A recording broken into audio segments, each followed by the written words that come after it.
Let's make sure all the technology is working.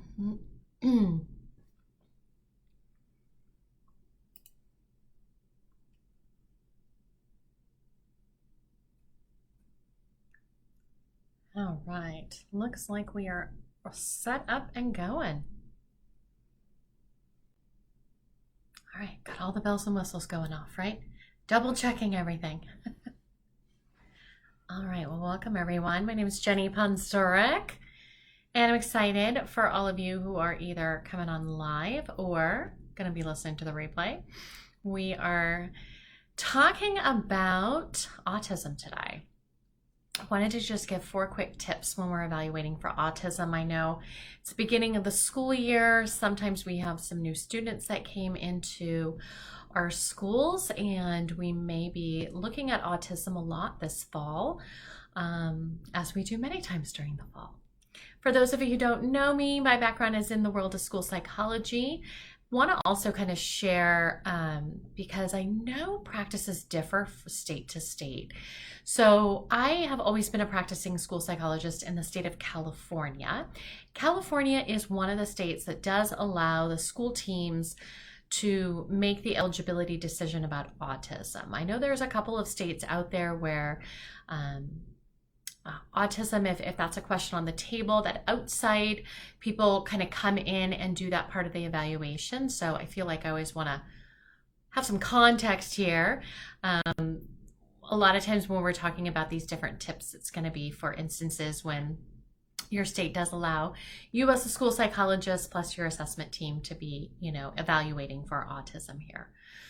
All right, so let's go ahead and get into these tips here. Excuse me, I've been on Zoom for most of today. Do you have those days where you're just on Zoom all day? It's kind of me today. All right, so tip number 1, kind of referencing what I was just talking about, is really understanding your state's criteria for autism as an educational eligibility.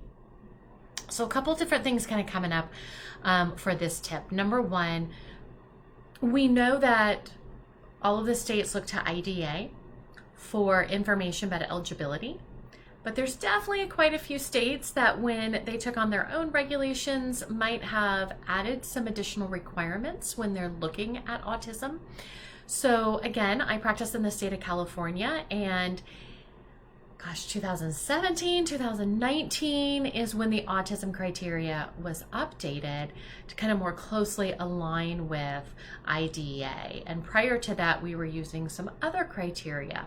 It's kind of interesting when we switched on over from one set of criteria to another, all of a sudden we have some kids who used to meet eligibility that don't anymore, right? So always making sure you understand your state's criteria in regards to autism, again, as an educational eligibility. So I think that's important to know, but I think it is also important for many of us to also know what is the DSM. What is the DSM diagnosis of autism? Because we have a lot of families who come into the schools with an outside, right, with a medical diagnosis of autism. In California, we have things called regional centers that can provide an evaluation for autism. They're using the DSM, right? We have a lot of outside providers. We have a lot of universities that parents could go to for an evaluation. They're using the DSM. And the DSM criteria for autism is different than the educational eligibility for autism, right? We definitely see some of those differences when I think about like learning disabilities. Learning disabilities is described a little bit differently in the DSM than it is in educational eligibility. So I think it's important specifically for autism to understand the DSM diagnosis. And when we have families who come in with an outside diagnosis, to understand how they met the DSM criteria, because I think that can be really helpful as you're going into either like a kind of initial conversation or at the IEP when we're talking about our area of eligibility. I think it'd be really helpful to have a good understanding that, your child met eligibility because they met this, this, and this. Our eligibility requirements are this, this, and this. Like, do they match up, or are we going to be talking about some different things? So I think that could be helpful. Again, I have some families that as soon as I have that information, if I have a report that was really specific around how they met the DSM criteria of autism, it'd be really helpful to have that information. And maybe even like at the beginning of the process, just let the parent know. This eligibility, this outside diagnosis was made using different criteria than what we're going to use here in the school system. I want to share with you that. Let me share with you right now what we're going to be looking at, what we're required to be looking at. We're going to be considering this information, but we don't make decisions based solely on outside diagnoses, right? So I think the more information that we have about how our criteria is worded, how DSM criteria is worded, it'd be really helpful, because I find that there's a lot of instances of mismatch where students are eligible in one place and not eligible in another. So the more understanding that we have about it, the easier I think it is to explain it, of course, to others, especially when that mismatch is yes for DSM and no for our state's criteria, right? But just reflecting on like my state's criteria, they have some wording there, but it still isn't 100% like this is exactly what this means, right? I've seen other states' criteria where they actually provide some like really specific indications of like, how do you meet this criteria? And, you know, in my state, it's like, here's some sentences, good luck with it. Like, what do we mean by all of this? So if you're walking in, especially those of you who are newer to the field or newer to a state who you're allowed to look at autism as an educational team, make sure that we've had some conversations about this so that you, again, need to feel really clear. You're the one who's probably going to be in charge of that eligibility discussion, so you want to make sure that you are able to defend that discussion, right? Able to really lead that conversation. So the more you know about how it's worded and what that wording actually means, that can be really helpful. One last clarification before we move on to tip number 2. So for example, again, I practice in California. In California, our state association created a guidance document that looked at, there was a lot of questions about in the language, what exactly did it mean by this? Well, our state association wrote a paper that helps support that. And if you practice in the same state as me in California, if you've never seen that, I would encourage you to go on over to our state association website where you can find the information about that document that was created. Okay, so that's tip number 1, really understand your state's criteria and also be able to understand how that is similar to and different from DSM criteria, right? Now, for me, when I am looking at autism, like the person I'm taking along on this journey is my speech and language pathologist, right? Again, going back to your state's criteria, my state's criteria indicates that we have to look at verbal and nonverbal communication skills, right? That we have to see deficits. We have to see significant difficulties in both of those. Well, I look at that a little bit, but my speech and language pathologist, that's their area of expertise, right? Verbal and nonverbal communication skills. So I think it's really helpful to have ongoing communication during these evaluations to see what are they finding, what are you finding, how is their information from their standardized and informal assessments lining up with, most of the time we're the ones who are collecting rating scale information about autism. So if they're going to come to the meeting and they're like, there's no concerns in this area, but you're like, I gave the ASRS, the GARS, whatever rating scale that looks at language, if you're seeing that like your scores are elevated, but the speech and language pathologist is coming at it from a different perspective, we might want to talk about that before the meeting, right? So how can we address elevated scores here if there's a mismatch or a misalignment with some of our other data sources? We're not saying one's correct and one's incorrect, right? Rating scale information is different than sometimes direct standardized assessment. So what are you noticing day to day in the home setting or school setting?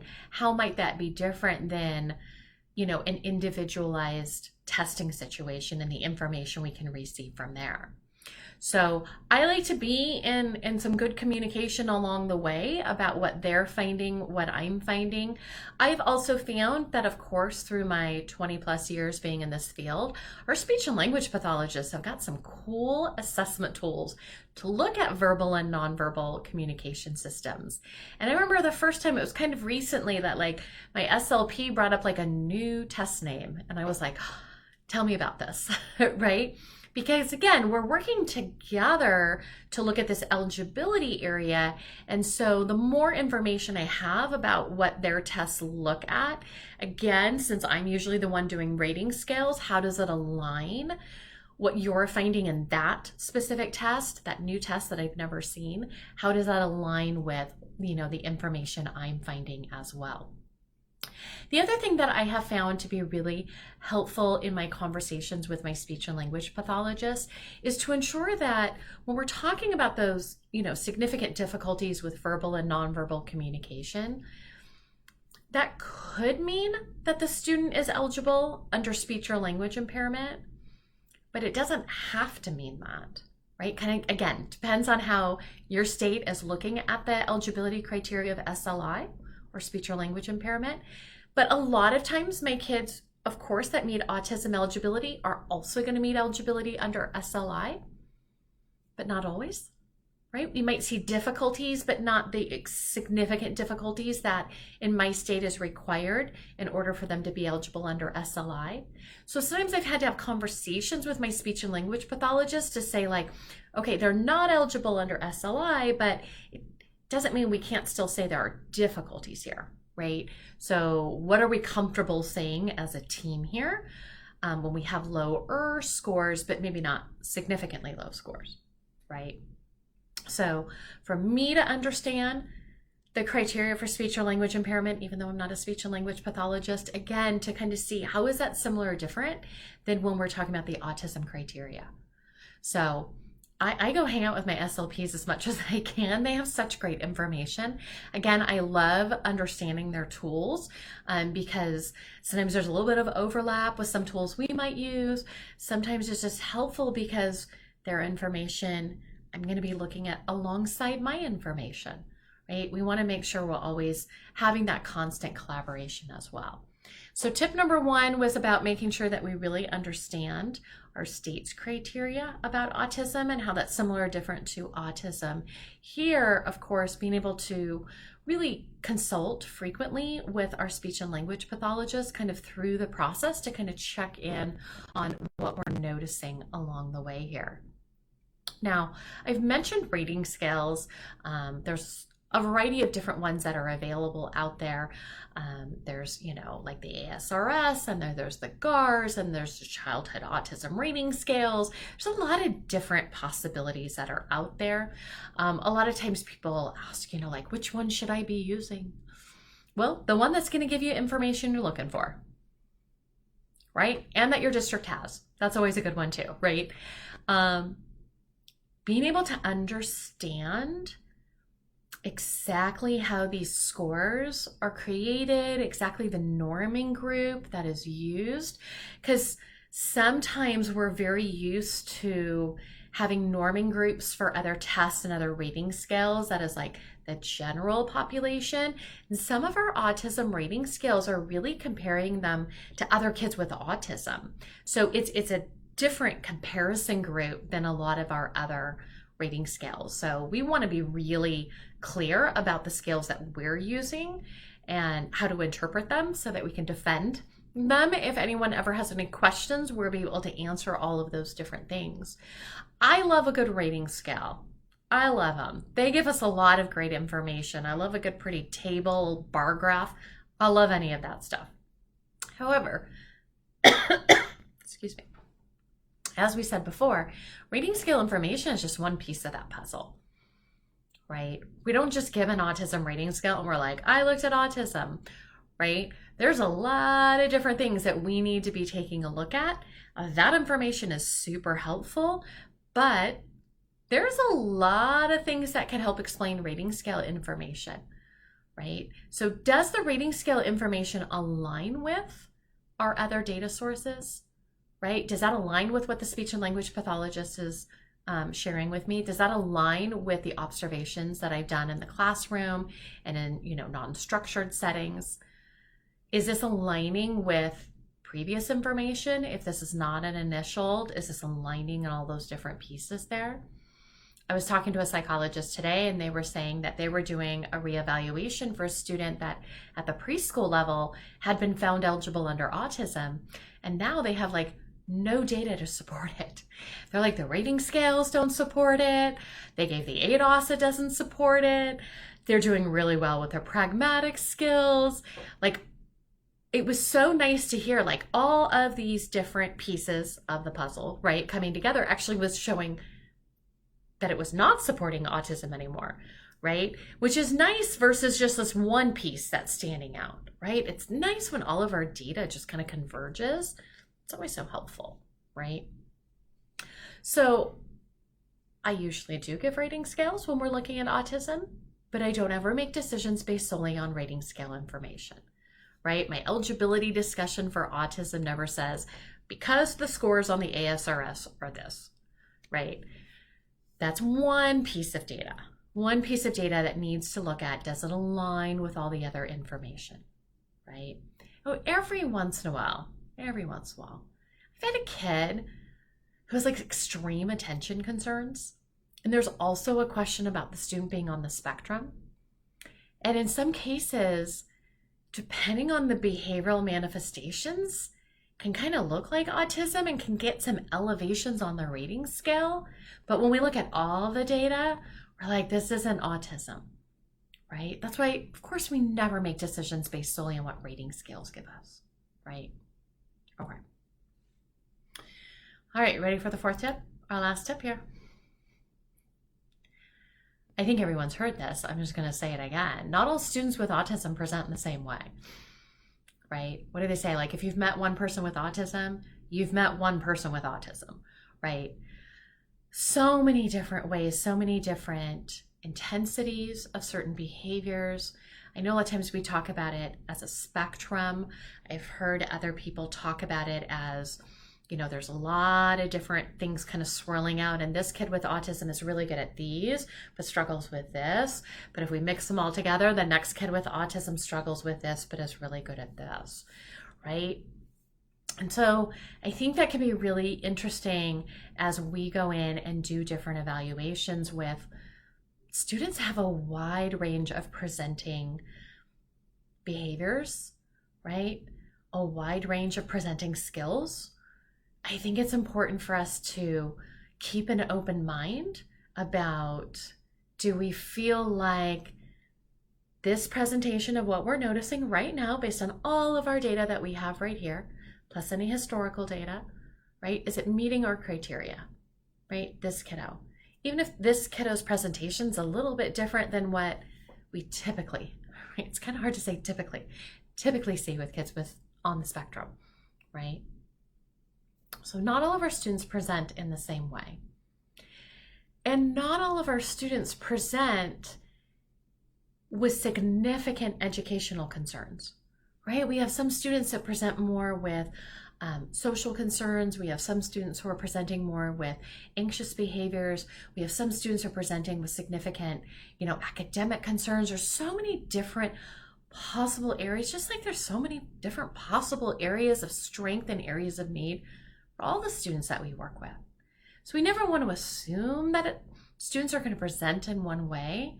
Of course, always looking at our individual students, figuring out, based on all of this information, does a student meet the criteria? And then if so, what are this individual student's needs and how best to address them? Right. Okay. One last thing that I want to share is, I think many of you are familiar with a group that I created called the Prepared School Psychologist. Prepared School Psychologist is a community that I created. We used to be called NSP Insiders, because when I created it, it was for the newer school psych, NSP. But I changed the terminology. I changed our name of our community just over this last summer, as I was really reflecting on what was my big intention when I created this community. And it was really for school psychologists to feel prepared. It really was. There's so many different areas that we have to be really knowledgeable about. And so wanted to create a space where people could get some good resources and some good support, get their questions answered in a lot of different aspects of our field. And I will say we've been talking about autism this month. So we're in the month of October here, and we have two different things coming up in our prepared school site community around the world of autism. One of the things you'll see here on the screen, it says Autism Riot Document. One of the things that we are focusing on this year inside the prepared school psychologist community is looking at each area of eligibility. So every month we take on a new one. This month we're taking on autism. And many of us have heard the term riot, right? We're reviewing records, we're interviewing, we're observing, we're testing. But especially that review of records and that interviewing and that observing. A lot of times for newer school psychologists, I get a lot of questions about, well, if we're suspecting autism, what questions should I be asking? Right? Like, is there a different list of questions that I should be asking when we're suspecting autism versus other health impairment versus a learning disability versus intellectual disabilities? So what we did in our riot documents, and again, every month we're creating a new one. We've already created one for specific learning disability, and then the second one we did was other health impairment. And this month we provided the autism one was, what are some questions that when this is a specific area of suspected disability, that for people that this is newer for them, like what kind of questions might we want to be asking? And so we provided that document inside our community. One of the other things that we're doing inside our community this month is we're doing some case study walkthroughs. A lot of times, we talk about things, right? I talked about some things in general today. I talked about some tips, and sometimes people are like, okay, but how does this apply to kiddos, right? Like, can I see some scores? Can I see what's going on here? Can you give me a more specific example? And so this month inside our community, we are picking 3 different kind of student profiles to talk about more specifically. And we're talking about our 3 areas that I just talked about: SLD, OHI, and autism. And so 3 different case studies over this month. But the question we're really focusing on is, does the student require special education? Or does the student need special education? Right? We have students, whether they have learning disabilities or health impairments or autism, they have these concerns, they meet the criteria, or they have this outside diagnosis. And part of our, requirements is not just to say they meet criteria, but also whether or not the student needs special education. Not would benefit from, right? That's not the language being used, but needs special education, right? Because our needs cannot be met within general education. Definitely, we have a lot of kids with autism that they need special education. They need the supports that we are providing within the public school system.